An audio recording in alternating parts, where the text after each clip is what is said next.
નમસ્તે વિદ્યાર્થી મિત્રો, ધોરણ 12 કોમર્સમાં વિષય એકાઉન્ટમાં ચેપ્ટર 7 છે ભાગીદારી પેટીનું વિસર્જન. છેલ્લે આપણે પ્રશ્ન 5 એટલે કે દાખલા નંબર 5 જોઈ ગયા. અલગ અલગ જે વ્યવહારો હતા એના પ્રમાણે આપણે જે વિસર્જનની આમનોંધ હતી, હિસાબી અસરો છે એ જોઈ ગયા. આજે આપણે જોવાનું કે પ્રશ્ન 6 છે એટલે કે દાખલા નંબર 6 છે કે નીચેના સંજોગોમાં અલગ અલગ પ્રકારે આપણે આમનોંધ છે લખવાની છે. તો પહેલો વ્યવહાર છે યંત્રોની ચોપડે કિંમત 50,000 છે જે ભાગીદાર દર્શન રૂપિયા 55,000માં લઈ જાય છે. આપણે ઉપર જ વ્યવહાર જોઈ ગયા છે, બરાબર છે. આવો પાંચમો, લેપટોપની કિંમત 35,000 ભાગીદાર 25,000માં લઈ જાય. તો એ જ પ્રમાણે આપણે આમનોંધ લખવાની. પહેલાં યંત્રનું ખાતું બંધ કરવાનું છે. માલ મિલકત નિકાલ ખાતે ઉધાર 50,000 તે યંત્રો ખાતે જમા 50,000. બીજી આમનોંધમાં દર્શન નામનો ભાગીદાર જે 55,000માં યંત્ર લઈ જાય છે તો દર્શનના મૂડી ખાતે ઉધાર 55,000 તે માલ મિલકત નિકાલ ખાતે જમા 55,000. બીજો વ્યવહાર છે દેવી હુંડી 15,000 ભાગીદાર વિમલ ચૂકવવાનું સ્વીકારે છે. તો પહેલાં આપણે દેવી હુંડીનું ખાતું બંધ કરવાનું છે. તો દેવી હુંડી ખાતે ઉધાર તે માલ મિલકત નિકાલ ખાતે જમા 15,000 રૂપિયા. હવે વિમલ નામનો ભાગીદાર ચૂકવવાનું સ્વીકારે છે તો એના મૂડી ખાતે જમા થાય એટલે માલ મિલકત નિકાલ ખાતે ઉધાર 15,000 તે વિમલના મૂડી ખાતે જમા 15,000 રૂપિયા. ત્રીજો વ્યવહાર છે ભૂતકાળમાં માંડી વાળેલી ગાલખાત 11,000 પૈકી 6,000 રૂપિયા વસૂલ મળે છે તો એને ગાલખાત પરત કહેવાય, બરાબર છે. ગાલખાતના માંડી વાળ્યા હતા પણ એમાંથી 6,000 રૂપિયા મળે એટલે રોકડ બેંક ખાતે શું થાય? ઉધાર થાય. પણ અહીંયા આપણે ગાલખાત પરતનું ખાતું કોઈ રાખવાનું નથી એટલે આપણે માલ મિલકત નિકાલ ખાતે જમા 6,000 રૂપિયા કરવાના છે. ચોથો વ્યવહાર છે પરચુરણ મિલકતની ચોપડે કિંમત 2,70,000 છે, એના ઉપજ્યા છે 2,27,000. પહેલાં તો જે ખાતું છે બંધ કરી દેવાનું મિલકતનું છે તો માલ મિલકત નિકાલ ખાતે ઉધાર 2,70,000 તે પરચુરણ મિલકતો ખાતે જમા 2,70,000 છે. હવે જે રકમ મળે છે ઉપજ્યા એટલે તો રોકડ બેંક ખાતે ઉધાર 2,27,000 તે માલ મિલકત નિકાલ ખાતે જમા 2,27,000. આ રીતે એની આમનોંધ છે થશે. છઠ્ઠો વ્યવહાર છે પાંચમો વ્યવહાર પરચુરણ લેણદારો 60,000ના એટલે પહેલાં લેણદારનું ખાતું બંધ કરવાનું છે. હવે એ જે લેણદારો છે એ દેવું કહેવાય. 25% વટાવે ચૂકવી આપ્યું. ઉપર આપણો વ્યવહાર હતો લેણદારનો 60,000. હા, 11મો વ્યવહાર છે કે 60,000 એમાં પણ હતા પણ એ ભાગીદાર ચૂકવાનું સ્વીકાર છે પણ આપણે અહીંયા રોકડેથી ચૂકવી દે. 25% વટાવ કાપીને 60,000 પૂરેપૂરા નહીં. તો પહેલાં આપણે પરચુરણ લેણદારો ખાતે ઉધાર 60,000 તે માલ મિલકત નિકાલ ખાતે જમા 60,000, બરાબર. દેવાનું ખાતું છે એટલે બંધ કરવાનું પહેલાં. હવે રકમ 25% બાદ કરીને ચૂકવવાની. 60,000ના 25% કેટલા થાય? 15,000 રૂપિયા. 15,000 ઓછા કરીએ બાદ કરીએ તો 45,000 રૂપિયા આપણે ચૂકવવાના થાય દેવું. તો માલ મિલકત નિકાલ ખાતે ઉધાર 45,000 તે રોકડ ઓબ્લિક બેંક ખાતે જમા 45,000. આ રીતે બે આમનોંધ થશે અહીંયા. છઠ્ઠો વ્યવહાર છે ચોપડે નહીં નોંધાયેલ કરવેરાના રૂપિયા 500 ચૂકવ્યા છે. ચોપડે નહીં પણ આવકવેરાની જોગવાઈનો આપણે વ્યવહાર હતો ઉપર, ખબર છે? યાદ હોય તો કયો વ્યવહાર? હા, 7મો વ્યવહાર. ચોપડે નોંધાયેલ ના એટલે ખાતું બંધ ના થાય પણ આ ચૂકવ્યા છે ખરા તો આપણે ચૂકવવાની છે આમનોંધ છે. જેમ ઉપર દેવું ચૂકવ્યું તો એ પ્રમાણે આપણે આમનોંધ લખવાની. તો માલ મિલકત નિકાલ ખાતે ઉધાર 5,000 તે રોકડ ઓબ્લિક બેંક ખાતે જમા 5,000. 7મા વ્યવહારમાં પણ ઉપર પ્રમાણે આમનોંધ થશે. ચૂકવ્યો છે વિસર્જન ખર્ચ 5,000 તો રકમ સરખી છે, આમનોંધ સરખી થશે. કરવેરા ન ચૂકવો કે વિસર્જન ખર્ચના તો એમાં કોઈ નામ તો આવવાનું નથી કરવેરા કે વિસર્જન ખર્ચ એટલે માલ મિલકત નિકાલ ખાતે ઉધાર 5,000 તે રોકડ બેંક ખાતે જમા 5,000 રૂપિયા.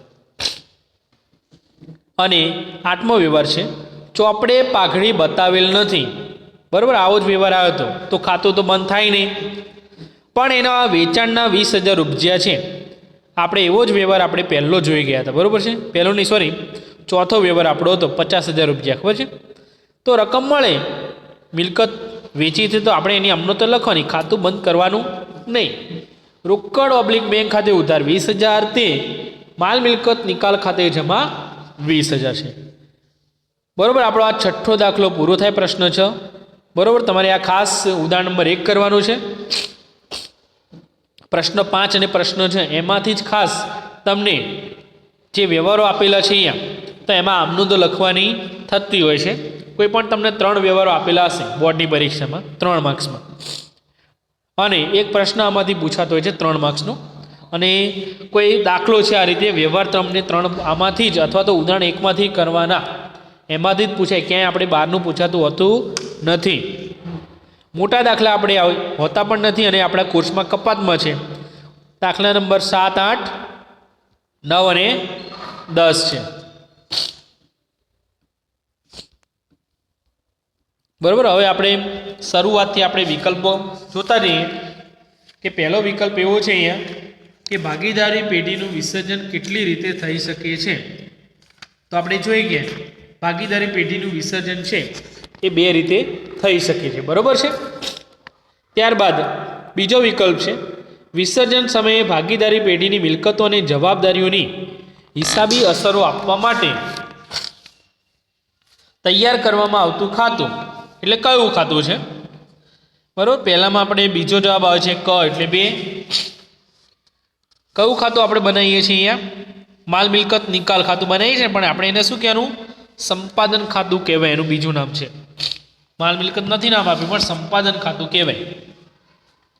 સંપાદન ખાતું કયા પ્રકારનું ખાતું છે? તો આપણે નામ જ એવું છે ને, એનું બીજું નામ શું છે? માલ મિલકત.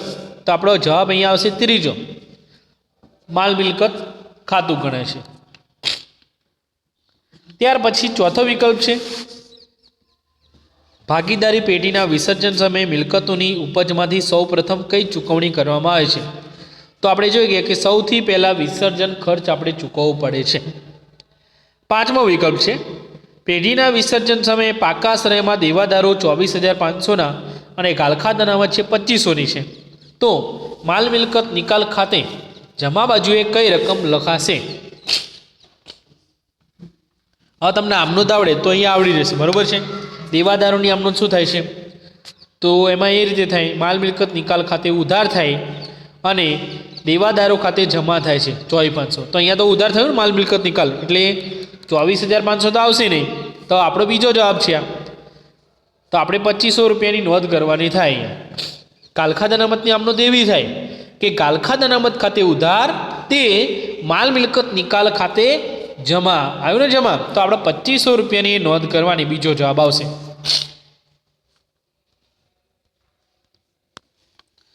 છઠ્ઠો વિકલ્પ છે કે પેઢીના વિસર્જન સમયે સામાન્ય અનામત છે કારીગર અકસ્માત વળતર ભંડોળ નાનું ખાતાની જમા બાકી કયા ખાતે લઈ જવાય?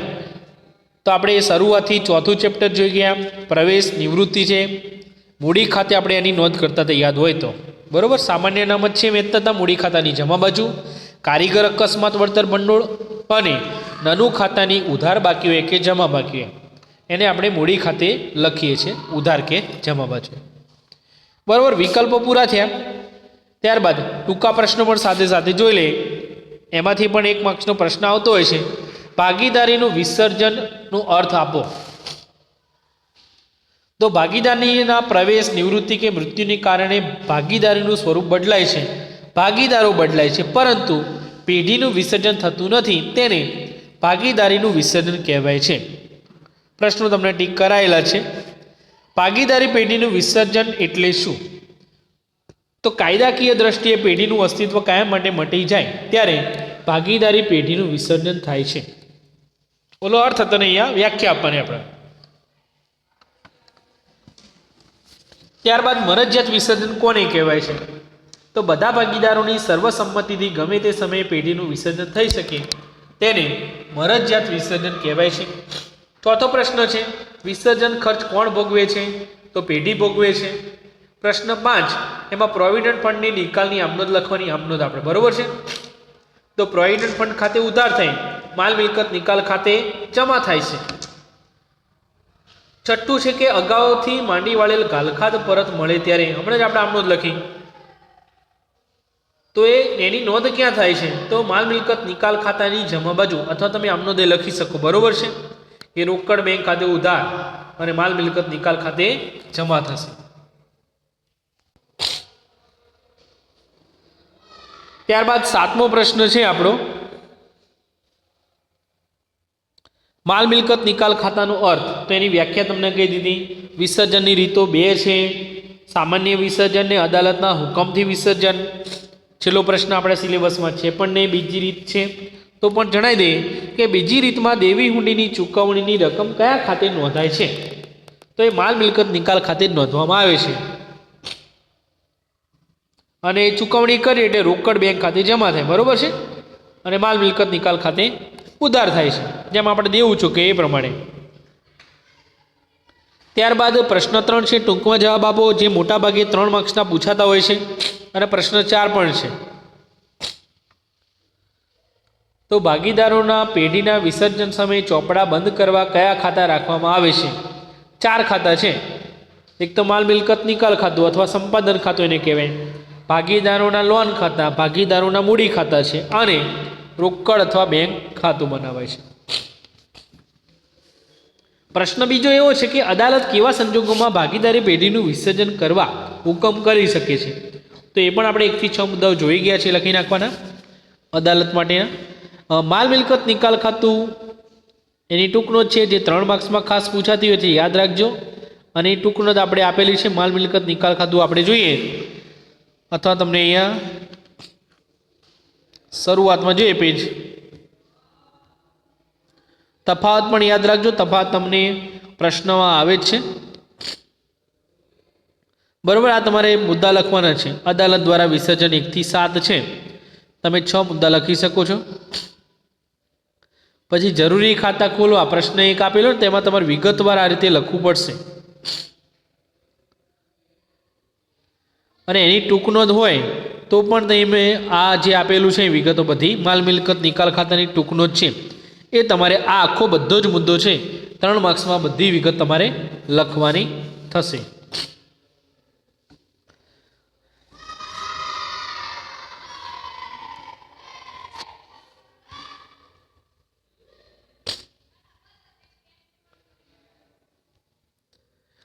ત્યાર પછી પ્રશ્ન 4માં છે કે નીચેની જે બાકી છે એનો નિકાલ કેવી રીતે, એટલે આમનો જ તમારે લખવાની. સામાન્ય અનામતની કેવી કરીએ છીએ આપણે? તો કે સામાન્ય અનામત ખાતે ઉધાર, ભાગીદારોના મૂડી કે ચાલુ ખાતે જમા. પછી રોકાણ વધઘટ ભંડોળ, તો એમાં પણ હા ભંડોળ છે એ આપણે જોગવાઈનું ખાતું છે, બંધ કરીને માલ મિલકત નિકાલ ખાતે જમા લખવાનું. કારીગર અકસ્માત વળતર ભંડોળમાં એના ખાતે ઉધાર થાય, ભાગીદારના મૂડી કે ચાલુ ખાતે જમા થશે. યાદ રાખજો, ઘણીવાર આ પ્રશ્ન પૂછાય છે 3 માર્ક્સમાં, તો તમારે 3 આમનો જ છે, ફરજિયાત આ રીતે લખવાની, તો 3 માર્ક્સ પૂરેપૂરા મળશે. પ્રોવિડન્ટ ફંડમાં પ્રોવિડન્ટ ફંડ ખાતે ઉધાર અને માલ મિલકત નિકાલ ખાતે જમા. નાનું ખાતાની ઉધાર બાકી, તો ઉધાર હોય તો એ જમા થઈ જાય, અને ભાગીદારોના મૂડી કે ચાલુ ખાતે ઉધાર થશે, નફા નુકસાન ખાતે જમા લખવાનું. કસારા ફંડ, તો જેમ પ્રોવિડન્ટ ફંડની લખી એ પ્રમાણે થશે, કસારા ફંડ ખાતે ઉધાર, તે માલ મિલકત નિકાલ ખાતે જમા. ત્યારબાદ છે કે ભાગીદારી પેઢીના વિસર્જનને લગતી ખોટ નુકસાન અંગેની કાનૂની જોગવાઈઓ જણાવો. તેમાં 3 મુદ્દા હતા, જે આપણે અદાલત પછીનો જે મુદ્દો આવે છે ચોપડીમાં આપેલો છે જવાબ, એ તમારે મુદ્દો લખવાનો છે. પ્રશ્ન 6 છે, ભાગીદારી પેઢીના વિસર્જનની સામાન્ય વિધિ કે પ્રક્રિયા સમજાવો. તો આપણે 5 મુદ્દા મેં તમને કીધા, તે 5 મુદ્દા એટલે પ્રશ્ન પણ યાદ રાખજો, ઘણીવાર પૂછાયેલો પ્રશ્ન છે, સામાન્ય પ્રક્રિયા કઈ છે? તો સૌથી પહેલાં તો વિસર્જન ખર્ચ ચૂકવાનો. ત્યારબાદ બીજો મુદ્દો હતો કે ત્રાહિત પક્ષના દેવા હોય એ ચૂકવી દેવાના. ત્રીજો મુદ્દો હતો કે ભાગીદારોએ પેઢીને ધીરે લોન હોય એ ભાગીદારોને આપી દેવાની. ત્યારબાદ ચોથો મુદ્દો એવો હતો મૂડી અને ચાલુ ખાતાની રકમો પરત કરવાની. અને છેલ્લે 5મો મુદ્દો છે, પછી જો રકમ વધે તો બધા ભાગીદારો વચ્ચે નફા નુકસાનની વહેંચણી છે એ કરવાની. ત્યારબાદ પ્રશ્ન 4માં તમારે જે પ્રશ્ન લખવાનો, પહેલો નહીં લખવાનો, તફાવત છે. પ્રશ્ન 2 પણ નહીં. ત્રીજો, ચોથો અને પાંચમો પ્રશ્ન છે એ તમારે લખી નાખવાનો છે. અને જે ટૂંકા દાખલા છે 8મો છે આપણે જોઈ ગયા ઉદાહરણ નંબર 1માં, બીજો જે વ્યવહાર છે. બરાબર, આ રીતે આજે આપણે ચેપ્ટર 7 પૂરું કરીએ છીએ.